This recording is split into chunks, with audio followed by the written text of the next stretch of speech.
All right. Hello and welcome everybody to the next episode of All Roads Lead to Real Estate. I'm your host, Matt Ryan, and I have a wonderful guest with me, and he, as I guess chance would have it, today is the big announcement day for his relationship with the Keller Williams franchise that's here in Towson, Maryland, the one that I've been partnered with for years now. And so he and his group took it over, so to speak, right? So they took it over official today? Today was the official announcement. Gotcha. And it's Capital Properties? Keller Williams Capital Properties, collaboration with Keller Williams Legacy. There we go. So shout out to anybody that is in the local real estate community here in Central Maryland. You might now get to see some new names and faces that are here locally, and they have big plans and visions for what this brokerage can and will be. World domination. World domination, and he's only half kidding, folks, so buckle up. Be prepared. But my guest today is John Newman, and so he has many titles, and as I'm reviewing your chart here, you certainly have a lot of hats that you wear, and so you're an agent turned mega agent officially, right? So that's kind of where you started, and you're now a trainer for Keller Williams. You're an operating principal, so I'm going to be describing what in the world that is for Keller Williams, an OP as we call them. You're a real estate coach, so people pay you for the opportunity to talk to you, and we're doing it here for you folks for free. And you're also a father and a husband. And so I know one of the things that you had said during our pre-interview is that, shockingly, you're still happily married and with children, and your kids still like you, and in this world with all those jobs and hats you wear, that in and of itself might be the most amazing thing we're going to discuss about all day. Yeah, it's probably my greatest accomplishment.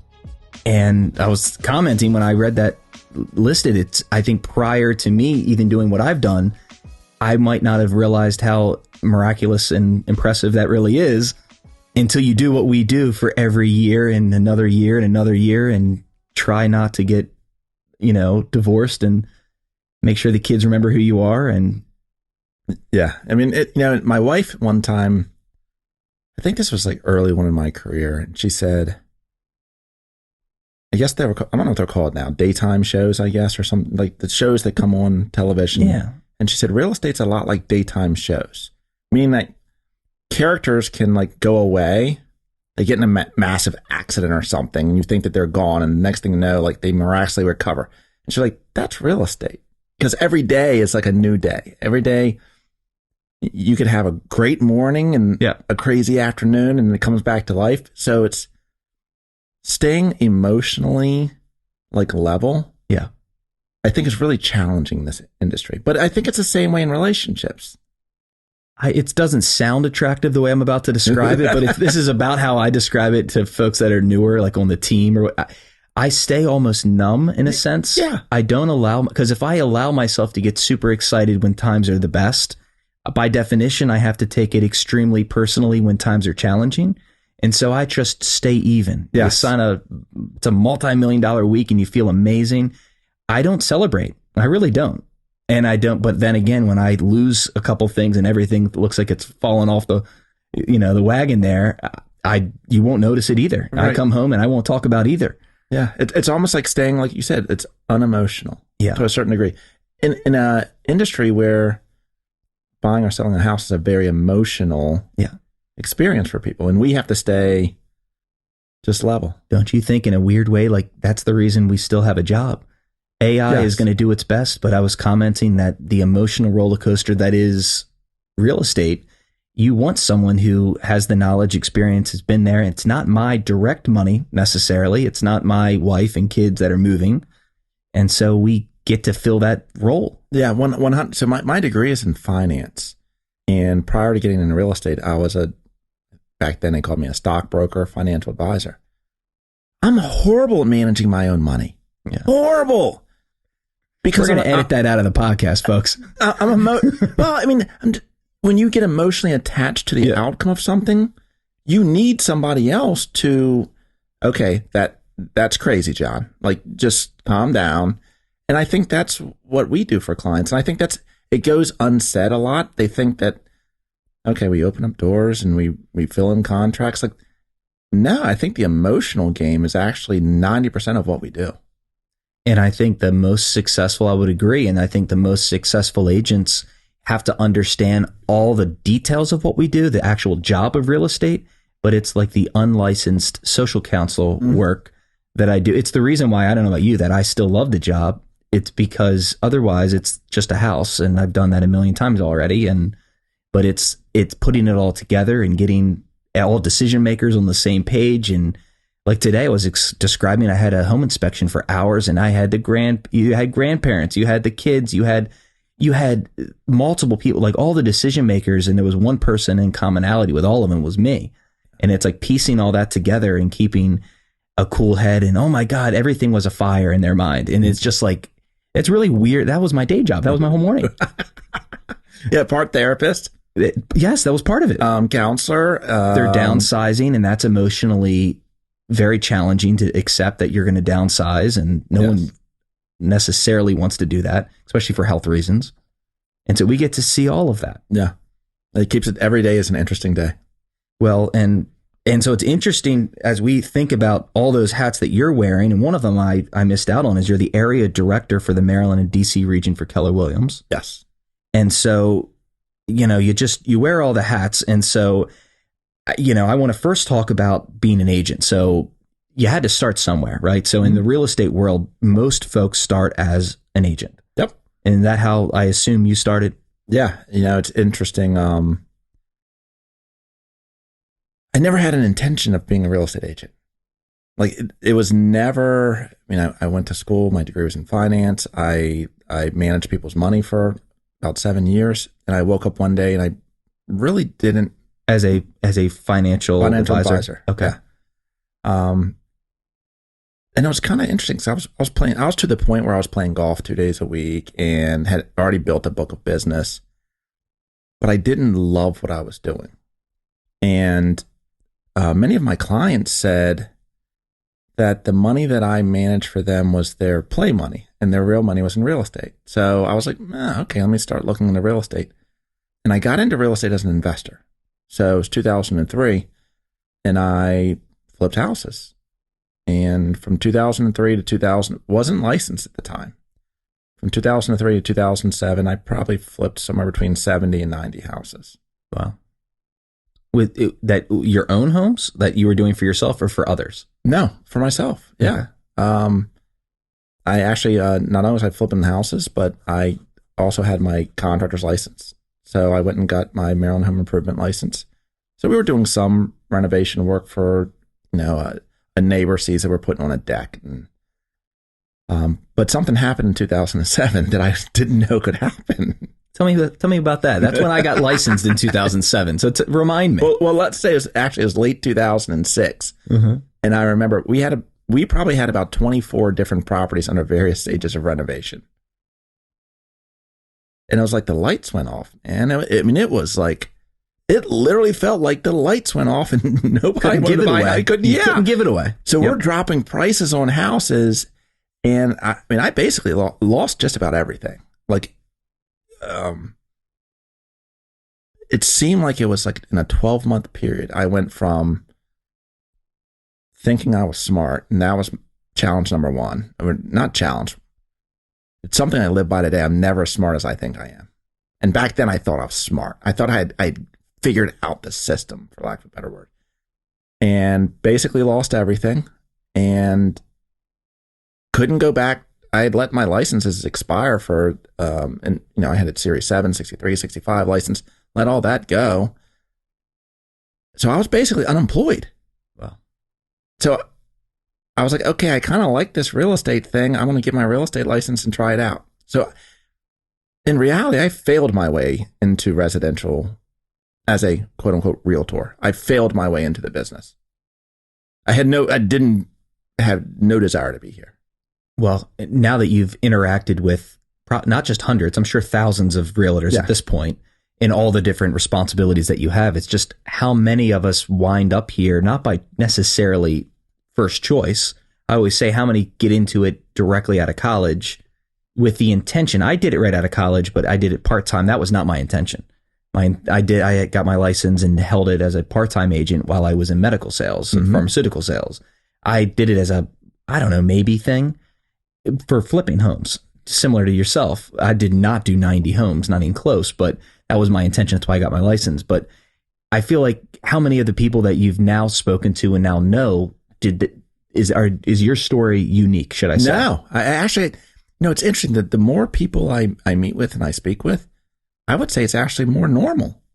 It's more normal that it's a second or I'm third gonna try it out, and see how it works. Right. And it doesn't work out for a lot of people, but for a lot of people, they do really well. People are always amazed when we repeat the statistics, and I'd love to know, what are the statistics that you've heard? We all recite them. They're around the same number, but they're all different. What's the success rate of a licensee to even stay in the business, let's say 3 years? Probably about 10%. 10% do, like a 90% fail. 90% fail. And I think that you have to be careful with statistics.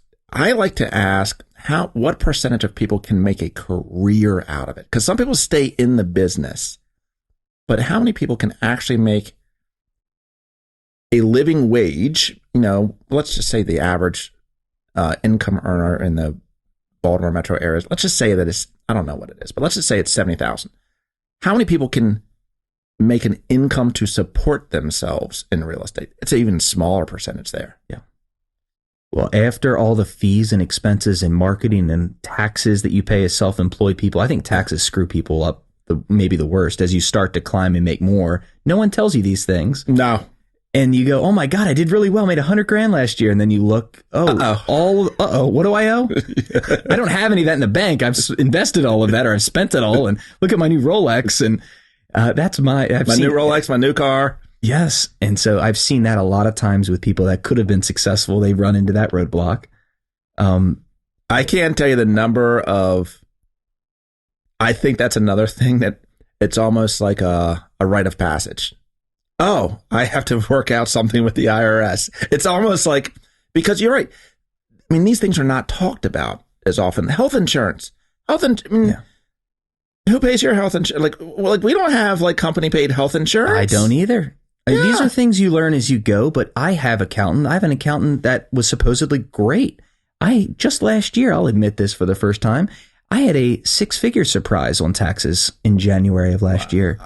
And I pay quarterly estimates. It's not like I don't know anything. I also have a finance degree. I'm not a complete moron. I'm just partially a moron. And even I had a whoopsies. Thank Jesus I'm conservative and had enough in the company to sustain it, write the check, and keep moving. But I'm telling you, if I lived a more on the edge lifestyle, that'd have been the end. Yes. And that was just a year ago. Yeah. And it can creep up fast. Or I made, and I've been there before, I'll catch up. Okay, I'll file an extension and then try and play catch up. God forbid you play that game and then the market turns and now there's no catch up. Right. And I heard Gary Keller say something that one time and I was like, wow, that's fascinating. I wish I had lived that way when I first got into the business. I've always heard 3 to 6 months cash reserves. He said 18 months. Wow. And he said the reason you want to have 18 months cash reserves because if you go back and study markets, look at recessions, and if you can survive through the worst recessions, then you're going to be good. So he said 18 months is probably a safe place to be. I was like, wow, I never heard that before. I only heard 3 months, 3 to 6 months cash reserves. 18, wow, that's a completely different game you're playing. Well, but then you can run your business without fear. And I haven't calculated in those terms, but I can tell you I'm very conservative and have well more than I need in liquid savings or in very conservative. Without it, I just told you I would have been gone. But something you mentioned today when we were talking prior to this podcast is something I've heard of the idea, but I'm now getting it. And I'm going to start asking that question a little bit later, but some of the mistakes that you've made, one of them was you didn't pull money off the table as you were as a mega agent, really bringing in, majority of the income for the team. You weren't pulling more of it off the table for savings and for learning to invest inside the business with a smaller amount to demand more from every dollar. You were like, I'm all in for this team. I'm going to put all my money back in. Yeah. And I think I personally put way too much into the pot thinking that's the right thing as a business owner. I'm fully committed, as opposed to making sure you're pulling enough off the table Yep. Yeah. I should have pulled it off the table, bought more real estate, not flipped houses necessarily, just acquired more assets or invested in other things. Sure. Because when it's sitting in that business account and you're thinking, okay, I need to reinvest into my business. All right. You don't need to reinvest everything. My wife was telling me last night, she was like, because I always come up with crazy ideas. One day, one of the ideas will actually hit. And she was like, okay, this idea, is this going to be a $50,000, a $60,000, $100,000 idea? And when the money's sitting in that business account, it feels different. So if I pulled it out, then that idea, I wouldn't let it drag on as long, because I would say, okay, this isn't working. I was going to deploy X amount of capital towards this idea. That's my budget. I'm stopping there. That's my limit. If it doesn't work, I'm out. I think it gives a false sense of security. Oh, yeah. And I do it too. I keep even just the operating checking account up way higher than it should be, because I want to feel safe. Mm-hmm. But that safety sometimes doesn't make me make the correct decisions.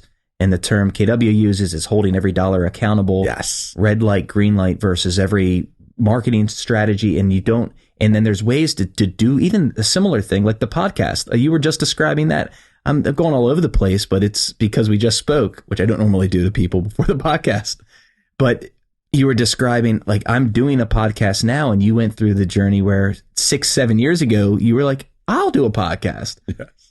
And do you mind sharing some of that story? I think that's fascinating. So, and it'll illustrate my point as to how you did it and you learned from that experience, and maybe how I'm doing it. Yeah. So when I get an idea, I usually go all in on it, and it's almost like live life without limits, which is great in some ways, and it's horrible in some other ways. So I wanted to do a podcast, and it wasn't, okay, John, just start recording some things and putting it out there. I was like, I'm going to build a podcast studio. I'm going to hire a podcast manager. I'm going to buy all this equipment. You had a full-time podcast director or producer. Yeah. And you hadn't started the podcast, have you? No, I hadn't started the podcast. But I was like, okay, if I'm going to do it, I need to do it right. Do it up. And do it up. I understand that. And I had the money in a business account, so it sounded like it makes sense. Sure. And I was, visions of grandeur. Like, I'm going to be the next Joe Rogan or something. And like I said, I hope my wife doesn't listen to this, but it's probably somewhere in the neighborhood of $50,000 to $80,000 that I invested in things. And I was like, what am I doing this? Like, and then one day I woke up, what am I doing this for? It's not getting me anywhere. But I understand, because you feel like you're doing the right thing, because you didn't buy another Rolex. You invested in my business. In the business. You thought by the way, if it worked out perfectly, you could see, oh my God, I could get a 5X, 10X return on this. Look at the talent I could. Instead of doing the reps, it's kind of like, if we relate it to real estate, it's like operating in the smallest expense ratios you possibly can to get the reps in and learn the business and make your mistakes, but you make the mistakes on a very small scale instead of making your mistakes on a bigger scale. You know what? And now I'm thinking back on this, like I mentioned earlier that I have a degree in finance, but I'm probably not the best person suited to manage my own money. This is why I think we need people in our lives, just like when you're buying a house. Part of what we do is manage the emotions. I needed somebody in my life to look at that expense at that time and saying, John, what are you doing? What are you doing with this? And maybe hold me accountable to, this is not smart business, and I'm going to cut you off.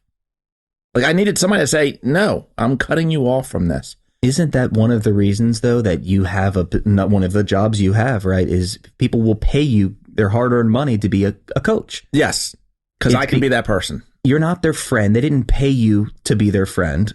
They paid you to listen to their idea of building a podcast studio and hiring a full-time director and saying, that's stupid.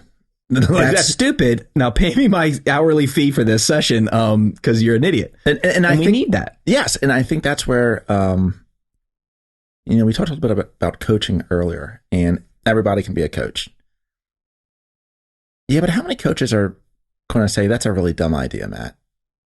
Or like I've coached with a lot of coaches through my career, and You've hired a lot of coaches. I've hired a lot of coaches. Yeah, same. And a lot of them, it's more of a therapy session, but it's not like someone that is strict, accountable. I'm going to hold you, your business, and your money accountable. And I'm going to tell you, because I actually care about you, that no, we're cutting that podcast off, or we're cutting Zillow off, or we're cutting any of the other crazy ideas that I've had along the years of running my business. I don't think I've had someone that's told me, no, you're not going to do that. Well, I can tell you, I've recently fired my coach. I've had a coach in real estate forever, and I've paid a lot of money for that privilege. But I've recently fired them because I've noticed a similar trend, and I think it's what you're hinting at. I think not all coaches, I heard another saying, I was at my home inspection today. He was describing the leadership in the fire departments. He said they're all certified to do the leadership in which their roles are involved in, but they're not qualified. Mm-hmm. And he's like, certified versus qualified is a very different standard to hold people to. And I used to feel for many years that the coach I was paying thousands of dollars to every year, even every month, actually, $2,000 a month at one point, you realize, I think this person is thinking of me as a check. Mm-hmm. It's the way it started eventually to feel, and they didn't hold me accountable. It was never awkward. If I didn't turn in the numbers or whatever they wanted from me, they didn't even bring it up eventually. Yeah. Not at all. And I'm like, eventually you realize, like, I think they're doing this just to make sure I don't fire them, because if they made it really uncomfortable on me, maybe they're nervous. I'm saying, I'm not going to put up with this crap. I'm paying you. Don't give me a hard time. Is that right at all? I'm not a coach. So no, is some of that true? Well, and I don't know this factually, but I know very few people that have ever been fired by their coach. They sometimes threaten you when you do the interview of the coach because you feel like that's what you want is accountability. But as you get into that relationship, correct. Cozy. How many of them have said, hey, listen, Matt, clearly this isn't working. And if you're not willing to do this, I'm letting you go. Like, to me, that's a whole another level of accountability. Like, and you have to, I think, come from a place where I don't really need you as a client. So this isn't working out for me because, and that's always been, like, I've been asked a lot, what am I willing to coach people? And my retort to that was, I'll never do it if I have to do it for the money. Because I need to be in a position where I'm not doing this for the money. I'm actually doing it for the impact that I can make in someone's business, right. Which means that I really don't need you as a client and I'm okay firing you. And now I'm at that point. So, well, it's that would be amazing. Maybe I'll have to force you to be a coach one day for me, because I'm looking for that relationship, because I do feel now that I don't have a coach, there is a void.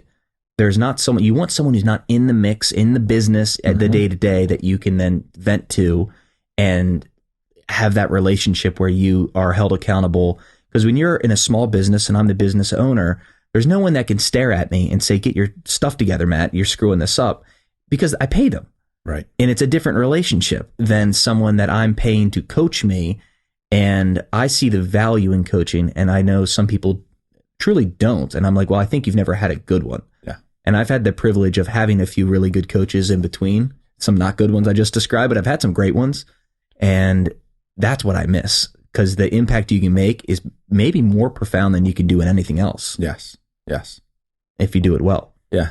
And that's what I love about this business. It's not just about selling houses, but it's the impact that you can make on people's lives. It's these are facts. It's certainly changed mine. All right, so getting back on track a little bit. So we described how you became what I call a reluctant agent. You kind of fell into it. And so what was the first couple years like? So this is so funny. I walked into the office and met with, the team leader in the Keller Williams world. That's the recruiter. And she was like, okay, great. You have your real estate license. What do you want to do? And I said, I'm not really sure, because I don't want to work with buyers and I don't want to work with sellers. But what I wanted to do is I wanted to build a business. And I saw the reason I joined Keller Williams is because they had models for how I could build a business around real estate. What I didn't know is that you probably got to go out and do it a little while first. And so I just outworked people. Like it wasn't complicated to me. I was usually the first one in the office and the last one to leave. So I basically just outworked everybody else. And that was one of the interesting things that I found in real estate that was almost a competitive advantage. If I just outwork everybody else, which sometimes in our industry doesn't take a whole lot. Not much. Then I can probably recoup a lot of the awards or the rewards that come from it.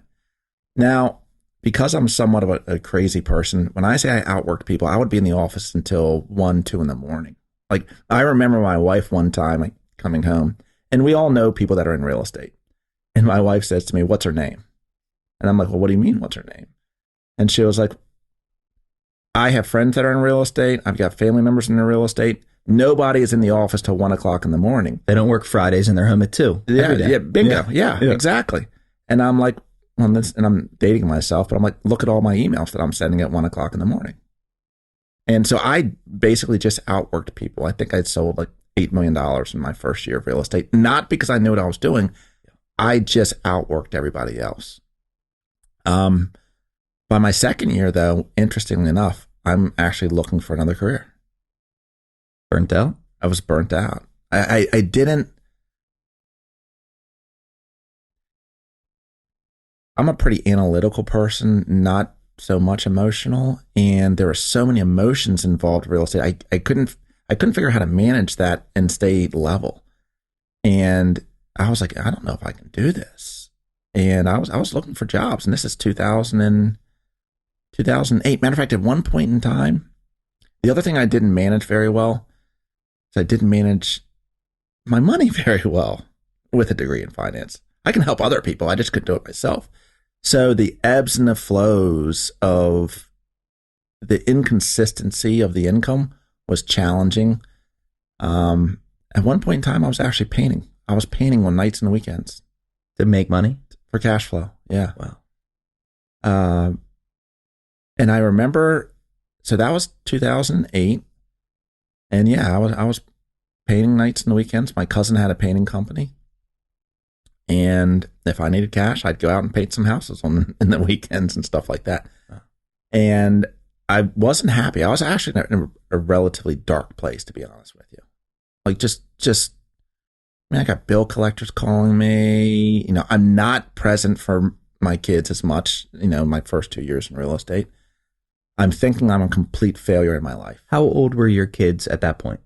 So, 2004, 2005, so 3 and 4. That's an impressive move to jump into this career once you have young children that depend on the income. That's impressive for me to hear you say that. Well, remember, I didn't jump into real estate as an agent. I failed my way into it. When I got into flipping houses, I didn't have any kids. Got it. Lived off the 401k. Started, we were making good money when I was flipping houses. Right. The kids came. You were doing well at the time. I was doing well at the time. Convinced my wife to my wife had a great job at Merrill Lynch as well. You don't need that. I told her, I'm killing it. Yeah, I'm killing it. Like, let's go follow your passion too. And whatever your passion is. So she went back to school. She left a 6-figure income, went back to school for interior design, and then decided we were going to have kids. And she decided she wanted to stay home with the kids. So then the poop hits the fan. Yeah. And I think that's the other reason I was somewhat successful, whatever that means in real estate, because I had no other options. There was no other options. If I didn't do certain things, we didn't eat. Right. Or I lose my house, which I was close to doing that, by the way. So anyway, 2008, I'm thinking about I'm getting out of the business. I interviewed with some commercial real estate companies, because it was more about numbers in the commercial side than it was emotions in the residential side. And then I actually had to short sale a condo that we owned in Ocean City. Your own condo? My own condo. That was my first client in short sales. Wow. And I realized honestly, I'm going to stop you. I didn't even know you could represent yourself in a short sale. Yeah. That's interesting. Mm-hmm. I mean, by definition, now this is the early days of short sales. This is the wild, wild west of short sales. Might not know what that is. He has to sell short of what he owes to the bank. Yeah. And so by essence, the bank has to accept less than what you owe them. Correct. So that's interesting that you can be the intermediary, third party representing. Once again, this was the early days of short sales where banks didn't even know really what a short sale was. Got it. I mean, this is like 2000 and I think it was 2008 when I short sold that condo. A lot of agents didn't know what it was. Banks didn't know what it was. It was the wild, wild west. Yep. But I came to understand that was a business transaction for the bank. So I started to learn about short sales, and that was actually, I think, the thing that started to, hey, I can actually do this, and I can actually enjoy doing it because it felt more like I was helping somebody else out of a situation. And I get a tremendous amount of satisfaction out of that. But B, it was like a business transaction for the bank. I had to package this transaction up and show the bank how this makes financial sense. Right. And I was like, okay, great. Started speaking, started building on a team, and I would kind of say the rest was history. So the crazy thing is, in a period of time where you think it's the most painful thing that you're going through, actually turned out to be one of the greatest blessings. So like the short sale of that house, which in that moment was like, oh my gosh, we're losing our condo in Ocean City. Like, poor us, really? Sure. And it felt bad, but that actually turned out to be a gift. I was describing this, and I've heard other people describe it to me, that through that adversity, you're going to learn more than just in the good times when you don't have that pressure and that the emotions associated with either failure or just the negativity is stronger. I think it's a bigger motivator, and I'm sure as a coach you would agree, a negative consequence is more of a motivating factor than a positive one. Yes, 100%. Right? Losing your house is going to make you react more strongly than getting a bigger house. Correct. Right? It's just... And once you've been there, I mean, it sounds crazy, but... So yeah, I had a short sell condo. I mean, I had a house was in foreclosure. I owed everybody. I mean, it was bad. But to a certain degree, today I live without fear. So that's the worst that can happen. Okay, I've already been there. Like so everything else is just gravy. As long as I have my relationships, my health, my brains, who cares? I can lose everything because I can build it back again. It's just so funny because I mean, you'll be speaking in Keller Williams in Vegas. You'll be on one of the big stages, and it's a repeat. So if anyone has gone to these conferences, I'm telling you the type of story you're describing. I almost lost everything, or I did lose it all. I lived in my car for 3 months. It's a story you hear consistently, and I don't know if it's the chicken or the egg. Is it because of those? Is it because of the personality of someone that was willing to bet big enough to have been in that situation? That is the same type of person that's willing to bet big enough on themselves in real estate to make the success in which you've enjoyed. Is it that personality? Because that personality to do, like, the smart play is not to do all the things you've done, create a team, sell a $500 million in real estate. Like, that's scary. That's risk. To spend 60, 80 grand on a podcast and you haven't done one. Yeah, that takes a personality. But without that chip, without that, like, my wife would never do that in a million years. She wouldn't have written the first check, but she wouldn't. So the point, you get what I'm saying? Her risk tolerance is so low that she would never have ever achieved what you achieved in real estate because she's not wired that way. Yeah. No, my wife definitely, that's why I'm surprised that, Well, we have to have that counterbalance. Yes, 100%. Because if she was just as crazy as I am, we'd be catastrophic. We'd be intolerable. Yes, that's why realtors that are successful, that are married, I'm like, how do you even stand each other? She is the yin to my yang. Exactly. And and you need both, because like I run 100 miles an hour. God forbid if both of us ran 100 miles an hour. I need somebody to say, put on the brakes. Correct. And it's like an operations person inside of our real estate business. You have to have someone that's constantly thinking about what it's going to cost or the implications. You have no time for that. I have a million ideas as well. And I have someone in my office that looks at me and reminds me that you're crazy and you don't have time to answer the calls you already took. Like, what are you doing? Right. And without that person, Lord knows how much I would have lost by now. Right. Yep. Yep. And so, okay, so getting back to that, so how did you I started the team, and well, why? Everyone just skips over some of these parts sometimes. I'm always why did I start a team? You're a successful agent, right? You're selling homes, you're making money. Why in the world go through the pain? Because it's not a straight up, oh my God, tomorrow I have a successful team. Why do it? And not the KW answer. I want to know the real reason. Why would you choose to start that? So it's more clear to me today than when it was back then. But for me today, and once again, I didn't have it as clearly defined, but my mission in life, I didn't know this back then, but my mission in life is to serve God by empowering others to live a life of purpose through leadership, consulting, and training. Like, that's my life's mission today. Now, I've fine-tuned that and I've refined that.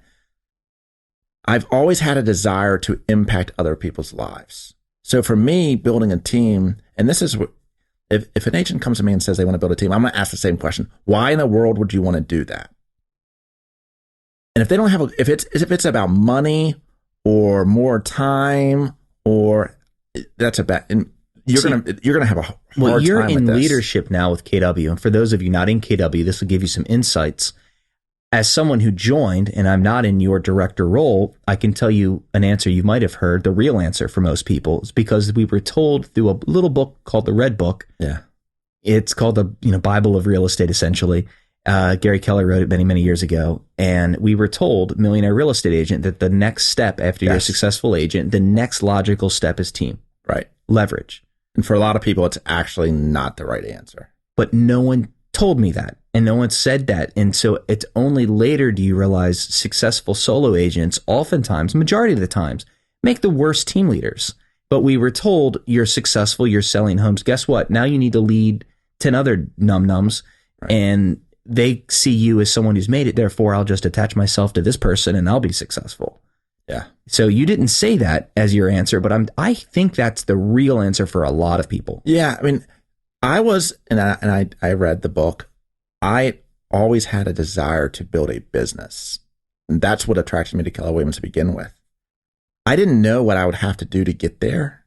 Like, and what I know today is like, it's a rough, leadership is I can't even put a number on it, but selling houses is actually relatively easy. Yeah. Leading others, that's hard. Yeah. Like it's probably 100 times more challenging than it's really easy for me to go out and just say, okay, I'm going to sell 50, 60, 70 houses a year. Leading other people, because now we're dealing with emotions. We're dealing with people. We're dealing with humans. Right. And it's kind of like having kids. You can read all the books. Like before we had kids, we read What to Expect When You're Expecting and all these parenting books. None of that stuff matters when you actually have kids. Yeah. They come out and they're their own humans. Yep, they can be totally, and you have more than one. So you do fabulous with the first one and think you're the best parent that ever existed, and the next one's so different. You're like, how this one doesn't sleep at all, right? Or this one potty trained in 2 days. This one is refusing. Yes, and we're going through that now. This is our third. We were fabulous potty training, right? We thought we knew something. No, she did not. She doesn't care. She'll just hold it. She'll play that game, and so. We gave up. We're going to try. We don't want to, make this something she remembers when she's 16. So we're slowing that. But the point is, it's like, that's the challenge. No book prepared me for that. Mm-mm. And it's like, I read a lot of books on leadership. It's the same thing. Yeah. You're dealing with people. And if you don't have a passion for people development, then building a team is probably a really bad idea. Right. Like go out and figure out how you can sell more houses. You can leverage components of the business out, but you building a team may not be the right thing to do. And I've told a lot of people that, like, why do you want to do this? And they're so perplexed when I ask the question. I'm supposed to do it. Yeah. Well, says who? I want more time back. Yeah. I want my time back. Yeah. Hire 5 people that don't know how to sell real estate tomorrow and see how much time you have. Exactly. Yeah. You'll have nothing but time. Yeah, exactly. And, it's interesting. So I started the team in 2000. Well, no, let me go back for a second. So I started really, really early on, like 2000, late 2009, and I hired my first assistant, had no idea what I was doing. It's like, okay, great, I'm going to hire you. What am I supposed to do? I don't know, really, but why don't we start with this? Anyway, we all go through that, I think. hired my first, like, I think back then I was like a buyer. You're going to be a buyer's agent. Right. And I was like, okay, great. You're willing to join my team? Yeah. Come on, let's go. Like, there's no process for it. And then I joined a team. So I started a team in like 2000. And like I said, I think it was early, maybe middle 2009. Well, you started a team within 2 years of having your license? Hell, I think you have to have 3 years. 3 years now. 3 years is the minimum. We're dating ourselves here. Yeah. I mean, I'm going back to a long way. It may have been early 2000. No, I think it was late 2009, 2010. Now it's a 3-year minimum for the supervising role. Yeah. And then sold like 40 houses or something like that. And then I scrapped it and I joined another team. So I scrapped the idea of building a team and joined another team. And I was with that team for like 2 years, from late fourth quarter 2010 to fourth quarter 2012. From your perspective, because you have a much wider perspective than I do, would you recommend if you were new 100% to join a team that 100%. You think is functional? 100% is hard enough to find. Interview teams, right? Like, be clear on what your expectations are for joining the team, what you're hoping to get out of being on that team. But 100%. So, and to prove this out, when like I said, I joined a team in late 2010, and I think I was on pace to sell like 40 houses a year, 45, something like that. I stopped running the team. I was basically just the branch manager or general manager for this other team. Now, this team was doing like 300 transactions, which in 2010 that's big time. Was big time. Yeah. I was with that team for 2 years. I relaunched the team in your own team, my own team again. So like version 2 of launching the team.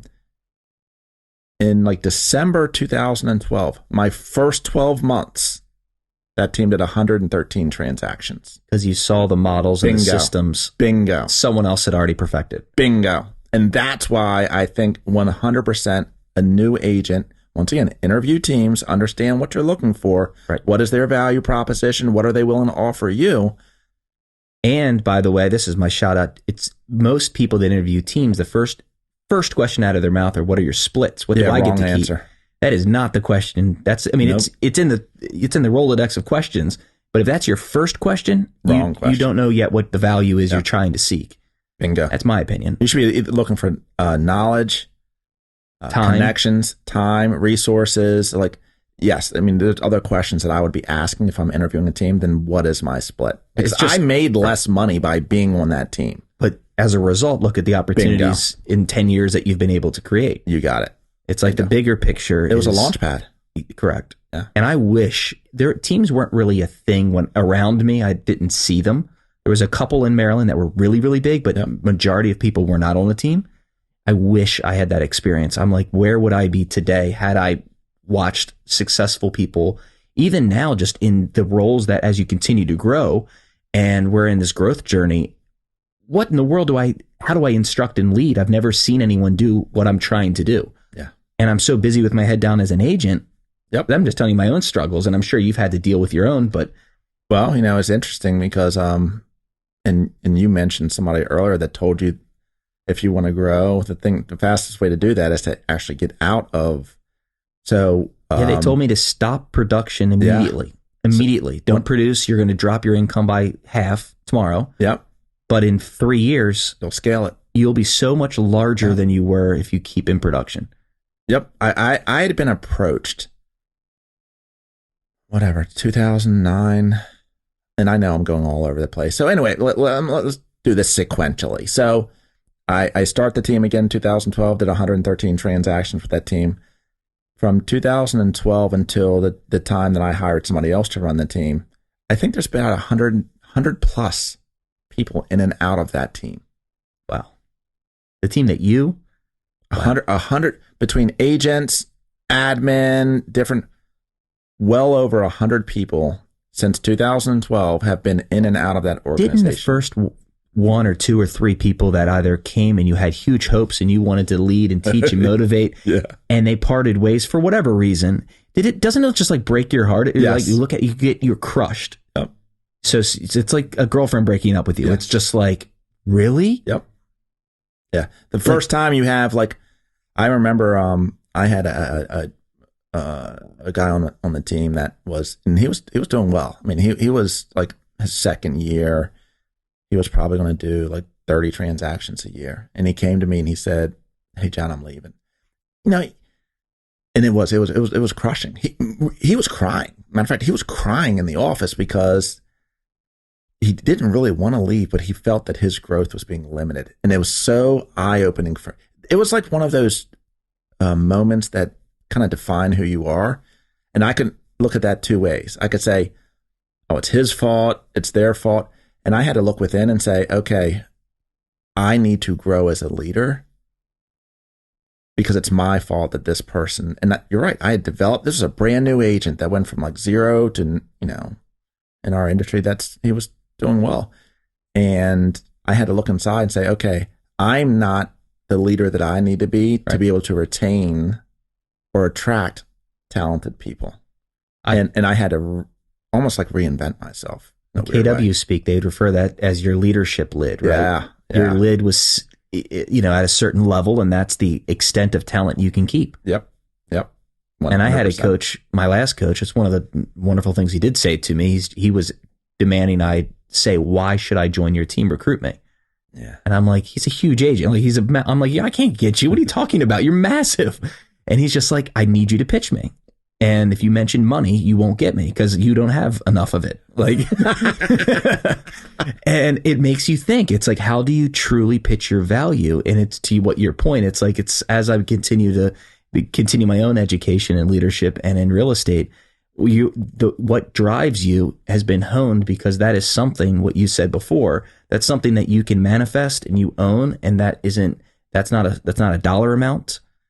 Right, that if I came to you for money, I'll leave for you for money. Yep, 100%. So it's more about the type of person you are, and if that's truly your ethos and who you are, then if I'm around that energy, if I'm attracted to it, therefore I can retain those talents or make my own version of that stronger. Yep, 100%. And I might stay with you as a result. 100%.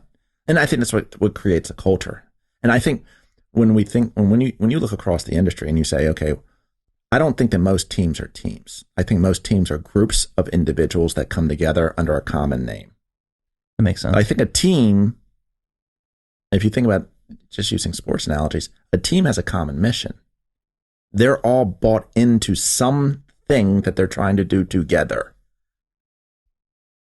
That's an interesting thing to try and figure out in our industry. How do we assemble a group of people that actually have some sort of common mission together? Right. And now you've got a bunch of people that are rowing the boat together versus I'm going to do it my way and I'm going to do it my way and I'm going to do it my way, but we'll call ourselves, the John Newman Group. And that's what I had in the beginning. In the beginning was like, cool, we'll accept anybody. It was like a church. Like, you breathe, you have a real estate license, like, come on the team, let's go. It was somewhat almost like a crazy, wacky fraternity house in many ways. But there was no commonality. There was no common mission. It was just like, we're all going to get together. We like each other and let's just go. And it was fun, but it wasn't productive. It wasn't a business. Right. And so over the course of this whole thing, it's like a constant stage of reinvention, Who am I? Who am I? Where do I want to be? Is it going the right way? I mentioned to you earlier that, my mission in life. For years, I wouldn't talk about God because I was always taught, you don't bring that up. And I was like, okay,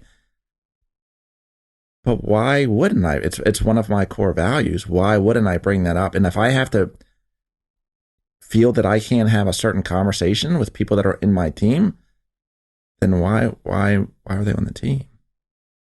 So we had to develop a culture of the team to align us to move in a certain direction. But I think I don't have faith in my life, so that wouldn't be my mission. However, if the fact that you're more authentic and say, this is what drives me, you're going to attract the type of people that authentically are like, I belong here. And so, as you know, I just mentioned to you in the drive here, I'm getting another Tesla. I'm a Tesla fanboy. I think I am now too. You might be. I might have done my salesmanship on you. So your daughter might have one. She's in need of a car. So the point is, it's just like, I don't talk about a lot of what I enjoy. And I think part of my podcast experience is getting I guess the courage to speak more of your authentic self, and you feel like it's just two people in a little dark room, and then you realize like others might listen. But it's like I respect it, and I think you probably have a stronger culture because those that are attracted to it, it speaks to them. Yes, correct. Because if it truly didn't, if they think you're crazy, they're not going to be there. Yes. But the people that are there, that's why I mentioned Tesla, like the people that love and appreciate and dedicate an hour a day researching this stupid company, you put us in a room and you couldn't get us out of the room. Bingo. And so it's not a whole lot different for a business. Yeah, I think identifying those core, like my spiritual side is a core value of mine. Education, like being learning based, is huge for me. I'm constantly trying to learn new skills, learn new things, stay ahead of the game. And it would always infuriate me early on that I'd be teaching a class in a brokerage and my own team members wouldn't show up for the class. I'm like, what's up with this? Like, I'm doing all of this stuff, but you're not. And I'm like, oh, well, I didn't identify my core values. And now, like I said, I don't run the team anymore, but if I were running the team today, like, no, these are core values. These are the type of people that we want to attract. Right. And it's not just like a church where everybody is welcome. Right. No, we go through an actual process now that we didn't go through in the beginning. But that's a scarcity mindset that it's challenging when you're just starting a team to say no to anyone. If you have a pulse and you say, you're going to follow, you're going to join with me. Right. It's like Homer Simpson. I will never be part of any organization that would choose to have me as one of its members. Right. It's like, you're going to, like, I barely know anything. Like, in the truth, that's, I think, why it's a natural progression. Imagine the courage to say, these are my values. I stand for it. And I'm going to say no to the next 10 people that want to join. Yeah. I don't know anyone that's been able to do that. Maybe you do, but I'm not aware of anyone that's done that. Well, it's not that I was like smart. I mean, you go through, 100 agents and hire 100 agents. I mean, there was a point in time, Matt, where I don't know what year this was, probably 2017, maybe 18. I was wheeled out of the office on a stretcher. Yeah, I can't believe that. Yeah. Like massive anxiety attack. And I didn't know what an anxiety attack was at that point in time. I thought I was having a heart attack. And I was like, okay, something's not. And the crazy thing, Matt, was I was making good money. Like I remember talking to my dad about it, and I was like, where is this coming from? Because I should have had the anxiety attack when I was broke and I was, my house is in foreclosure. Here I am, everything is great financially, and I'm having a massive anxiety attack. And it wasn't just one, they didn't go away. Wow. And I had to reassess, like, what is happening in my life that is causing this? And once again, reflect in. And what I realized was, yes, I was making decent money. We were selling a lot of houses. And I think in our industry, we glamorize bullshit, excuse my language. Like we glamorize things that actually don't matter. Like, how many units did I sell? What was my GCI? We don't talk about the things that actually are important. Like, clearly my mental health was pretty bad at the point in time where I'm having anxiety attacks. But yet everyone else is saying how great you are because your team sells a lot of houses. And it's why the thing that I said I was most impressed by on this list of achievements of yours is that you've been married for 25 years successfully. And you actually said, I love my wife still. I'm pretty sure she loves me. And the kids. I think, from day to day, she may question it. You never know. But listen, we're not all perfect, but still that's challenging. Yeah. Like that's really, really challenging. I mean, it's challenging in general for anybody, but to go through and to own a small business and grow a business and have that pressure is really difficult. This is not I'm going to check in at 9 and leave exactly at 5. No. And payroll, like I understand, like just because you sell homes and take in income, the expenses, I know now because I'm doing it. 5 years ago, I might not have been able to really relate, but that payroll that comes in biweekly, the overhead is immense. And I have to do better than last year. I'm not going to go in decline. So I can't take vacation. I take 2 days off and I have a panic attack thinking of all the things I didn't do, I should have done. Yeah. And so it's really, that disconnect that's real. It's a real thing. Yeah. It's funny. My daughter, and I love my daughter to death. She wasn't feeling well and she was, this was like 2 days ago. And she said that she may have to call into work. And I'm like, I don't think I've called into work in years. Like, I really don't believe I've called into work. Like, When you say call in, is that call out of work? Yeah. Like I'm gonna call in. I'm gonna call in and say that I'm taking. I'm not feeling well. So yes, call out. Okay. Yeah, call out. I can tell you haven't done it. Yeah, you don't know the phrase. It's like when we get sick, do we get to say, hey, like? No one cares. It's like being a parent. No one, your kids don't care if you're sick. Exactly. Where's my cereal? Immediately. Exactly. And you're on, and it's like, you've hit a place when you start having. Have you ever had the nightmare about real estate?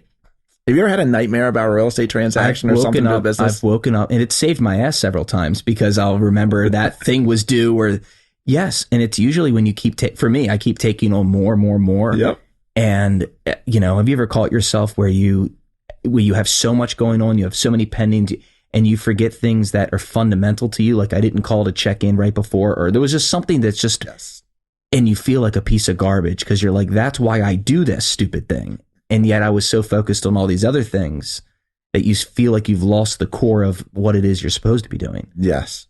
And many times. And that's a gut check. It 100%. And I think that goes back to like, how are we prioritizing things? Like we get so distracted and there's so many things going on. But there's a lot of things that are unsaid about this business that I think it looks so glamorous and so easy. In many ways, it can feel like it's 24 hours a day. When you have people's lives that are depending on you, both clients and employees, you don't just get to turn it off. Yeah. Like it just doesn't, you don't get to turn off your kids. Like you don't get to turn it off and just say, once they're here, they're here. That's what, welcome to the world of being a business owner, because that's what it's really like. It just clicked me, hit me over the head as I'm listening to this. I'm like, this is a conversation that if I replayed this same conversation even 5 years ago, I don't think I would have picked up half of what we're discussing right now. And I'm just thinking, just people that are newer or maybe haven't entered the business or have thought about it. Or, for example, Keller Williams, what's the average unit count? Like how many homes does the average Keller Williams agent in the company make in a year? I mean, I think I heard a stat late last year that it's like only 6% of the agent population had sold more than 4 houses. Yeah. I know the average median, or maybe it's the median or average, either one, 0. Yeah. That's the that's the standard is 0. And if you do the average full-time agent, I heard is 5 to 6 transactions a year. Yeah. Like the conversation we're having is just this is not even relevant to the average person that's selling. It's like, this is the person that is fully committed to making this a business. And that's probably the only people that would listen to 45 minutes of us rambling on. But we're having fun. I'm loving it. It's like, I've sold 3 houses. Like it's the agent that attends every last detail of every last thing because they have one transaction at a time. Yeah. That can sound like the hard part. The interesting part is if you can get to the point where you can sell 20 homes, you can sell 200. And if you can get to the point where you sell 200, you can probably sell 2,000, because now you're just scaling systems. But it becomes, you have the ability to then create the team, and your motivating factor has to change. You're not attending that home inspection like I did today. No, it's playing a different game. You're now going to the leadership game. And what I appreciate about what you said earlier is that you better know that's what you want. Yeah. Because you can be a fabulous agent and you can make wonderful income, support your family. You can achieve a lot of things in the agent role or in a small team role. It is not necessary for me now to follow in your footsteps and take over the district, or all of Keller Williams. It's like you're in a position, like I started off saying that you and your team, right, the Capital Property, like you guys are now in ownership of Towson and you want to expand and continue. That's a whole different world. I mean, you're having thousands of agents rely on your leadership at that point. That leadership, you have the ability to impact a lot more lives. And that's why I do it. That's you just hit. I remember, and this was probably 2009, maybe.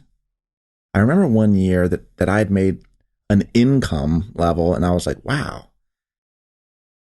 But I felt a void in my stomach or in my chest or in my heart. Like there was, okay, great. I'm now out of the financial troubles that I was in, but I almost felt guilty because I had made a decent income and I wasn't happy. And I felt Like, is this going to be the rest of my life? Is the rest of my life going to be defined by I'm going to make good money and sell some houses? And to me, that it's when I started to find what is the real game that I want to play? What is the real game that I want to play? And I came into the office one day and I wrote this whole thing. It's like a whole, like, there's like I don't know if you've seen the movie Jerry Maguire. Like he wrote, of course, yeah. Okay, I wrote my own Jerry Maguire piece and it was called John's Life. And it was like, and I went so far as I wrote my own eulogy. Interesting. And it was like, okay, I'm going to live that life. What is my life going to be about? What's my legacy? I didn't know it at the time that I had this thing called a personal mission statement. That came later. But I can connect the dots looking backwards and say, okay, my life wants to be about impacting the lives of others. Right. And how can I, and that's an infinite game. It's not like I can wake up one day and say, okay, I'm good. Like I've impacted 5 people's lives or 7 people or 10 or 500. It's an infinite game. So therefore I can never stop. And I love the game that I play. So it doesn't feel like work. How do you, my question to you is, and I think I have an answer for it, but I'd be curious to hear yours. How can you say that? It sounds very altruistic, but how can you say that and then still be monetarily driven where you're capitalist, right? You want to earn money. So Yeah. are you doing this? Is this a nonprofit you guys are operating, or is this for profit and your intention is to own more real estate, build more wealth? Yeah. The intention is, well, I think, who was it? That Because said your it? mission if you help and enough vision- people get what they want, then you'll get everything that you want. I don't remember who it was. It'll probably come to me, but I just believe that if I do the right thing and live with intention, the rest of it takes care of itself. Worst case scenario is I lose everything. Who cares? I've been there before anyway. So Yeah. what difference does that make? I mean, I don't, big deal. I've heard Gary Keller, and I kind of thought you might have gone this route because his version of that answer that I've heard at least was that how much of an impact can I make when I have the financial resources Yes. of someone who's worth 500,000? Yes. What could I do if I was worth 50 million? Yeah. What impact could I make at 5 billion? Yep. And the impact to do good, it's like the good of money is what's the old saying? I mean, he says all the time. The good of money is for the Money is only good. money is only good for the good that it can do. Yes. And somebody asked me, I think it was whatever, like maybe a year ago, they had like this big mega Powerball, Mega Millions thing or $1 billion or something. And somebody asked me, what would you do if you won? I said, I wouldn't change anything. Yeah, maybe I'd buy another house. Maybe I'd buy a car. But I would wake up tomorrow and do the same thing that I'm doing right now. One thing I wouldn't do is tell a single person I won that money. Yeah, 100%. You'll find out how many friends you actually have when you win $1 billion. Yeah. I would just do it at a bigger level. Like I've always wanted to, I mean, going back probably 30 years, like I've always had this idea that I would create my own school. Because I believe that, whatever, I don't want to get into the school system and my thoughts on the school system, but let's just say that I would want to do things differently. Well, if I had the financial resources, I could do that. I could do it right now. I could launch my own, education system right now and teach kids how to think in the way that I think that we need to think in the world that we live in today. So yeah, money is good for the good that can do. So yes, it's not altruistic. Like I just want to, be a charity. I want to build businesses, but Right. my businesses are driven by impacting people's lives. I just don't. I have a problem, and I've hired people, by the way. I've had people that are in my life that I've paid that think, well, they thought the fact that I'm a landlord and own multiple homes and I have families living in them that I found out eventually that I was evil. That they were indoctrinated in a thought process that said the fact that I take someone else's money for shelter, therefore I'm part of the problem and I'm a disease. Literally. And I go, that is wild to say that. And I'm providing housing for someone. I did not come from means as a child. Like I studied, I made mistakes. I've created the opportunities that I've had now. Yep. I think I've done, no one just gave me, here's 10 million bucks. I earned my money. And it was a challenging thought process to say anyone with wealth of any kind, by definition, is evil. That was their mindset. Yeah. And I think they're not alone. I think a lot of people think anyone with assets and wealth by virtue is evil because of the disparity between those that have and those that don't. Yeah. And I think that's just there's a pattern that we have the ability to interrupt and change people's perception of money. Like, money is not bad. I mean, money is actually good.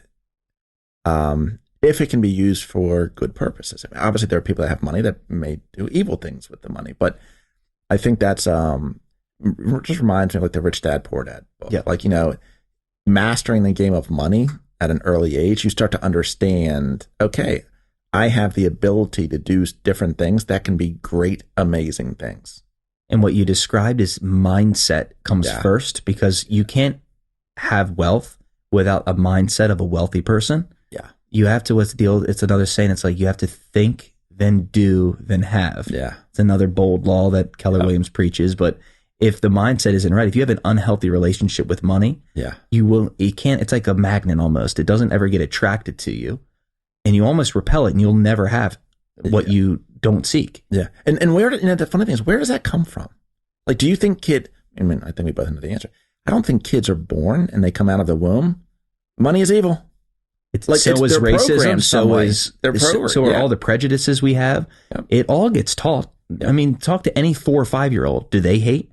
I don't think hate's a thing that they have. Nope.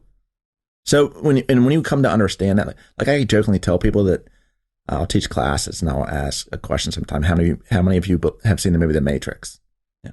I'm like, okay, well, I believe it's real, but not that we're living in an artificial simulation. I mean, I could.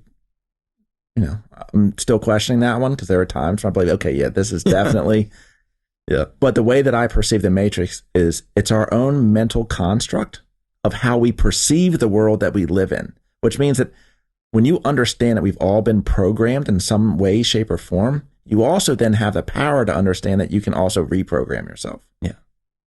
So I live life now and I'm questioning my own reality and my own truth. Is that what other people want me to believe? Or is that what is at my core and what I truly believe? Well, and then that gives you a freedom. What's terrifying to me is my wife is starting to think I'm going to be a conspiracy theorist, because now we get news from lots of sources. Yes. And not everyone said fake news. Trump would say such a thing. And there's always some truth in jest, or even if the craziest person there's usually a little tinge of truth somewhere. And the reality is, because I told you about Tesla earlier, I do enough research for anyone in this zip code on that stupid company. And because I know one subject really, really well, when I hear it covered on any mainstream source, I could tell you when they're totally lying, or when it's totally off basis, or when it has a point. And it's that one subject matter that I can call out all the BS. And I'm nervous when I hear other subjects, because I don't know everything. I barely know 2 things. I do real estate and one company. Everything else I question, because I'm like the people that really know inside and out. I wonder how truthful is this version of the truth I'm hearing. And it does freak me out when you get to hear X, like the platform, Twitter, and it's now X, and you hear all these other people that are uncensored that don't need sponsors. Yeah. The news media is dying. Question everything. Yes, the national news is gone. Yeah. 5-10 years out, they're not there. No. And so it's going to be a wild. It's just going to be a wild. Well, change. And it's interesting. I mean, your kids are much younger than myself, but just be aware that the programming that is happening at such a.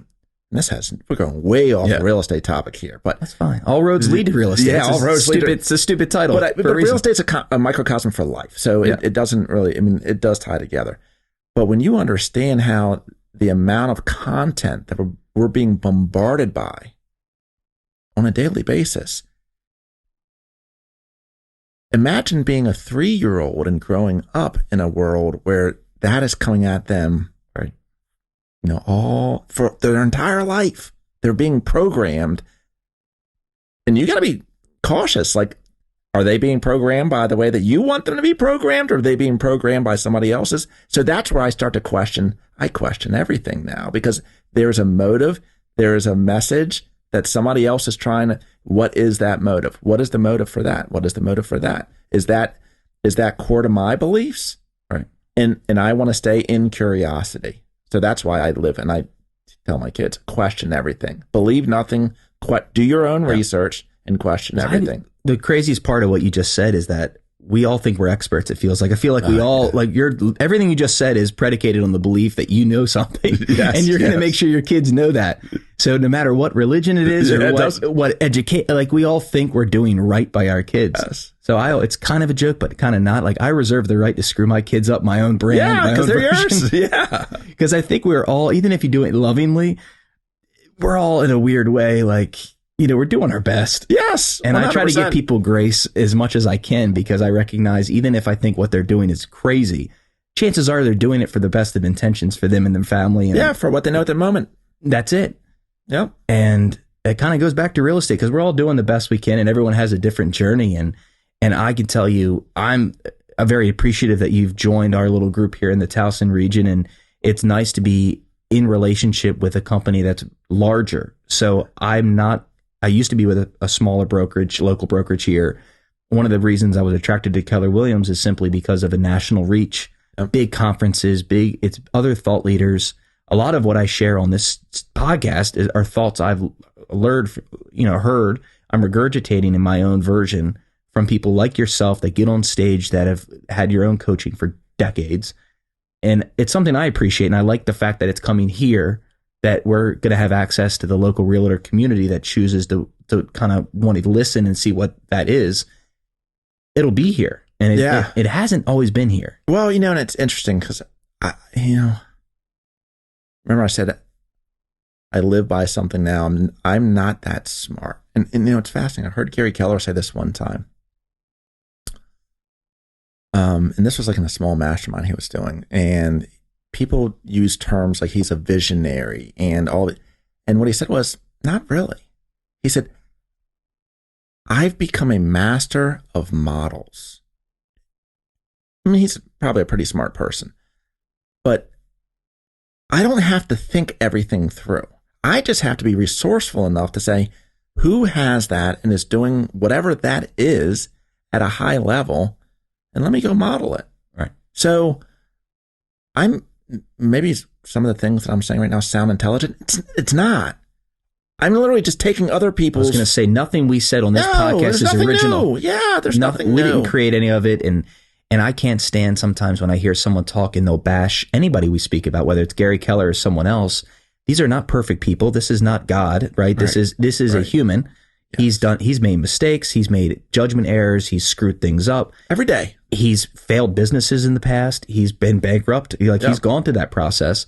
So I don't believe, like when I recite someone like him, it's not because I think he's, Jesus walking among men. It's the fact that I think some of what he has is the most intelligent version of truth I've heard on the subject. It's wisdom. It's really just wisdom. And it's been passed down. Yeah. I don't think he thought of all these things. No. And every coach I've ever paid for they go and they're more educated on these topics than I am.